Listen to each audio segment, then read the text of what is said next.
बिस्मिल्लाहिर्रहमानिर्रहीम।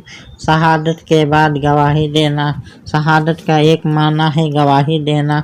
शहीद अपनी जान कुर्बान करके अल्लाह ताला के होने और उसके दीन के बरहक होने की गवाही देता है। शुहदा जिनको अल्लाह ताला के रास्ते में कत्ल कर दिया गया के बारे में इरशाद पारे ताला है, वला यक़ूलु लमन यक़्तलू फ़ी सबीलिल्लाहि अमवात बल अहयाउन वलाकिन ला तशऊरून।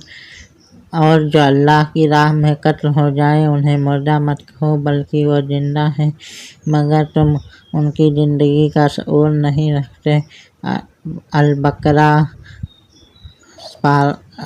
सूरह नंबर 2 आयत नंबर 154।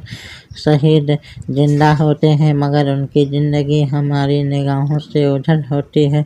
किसी शख्स ने शहीद हो जाने के बाद अल्लाह ताला के इस कौल की कि शहीद जिंदा होते हैं गवाही नहीं दी, लेकिन हज़रत इमाम हुसैन अलैहिस्सलाम की शहादत है कि आपके सरे अनवर ने कटकर और नेज़े पर चढ़कर शुहदा के जिंदा होने की गवाही दी है और ये साबित कर दिया कि अल्लाह ताला का शुहदा के जिंदा होने के बारे में कौल सच्चा है।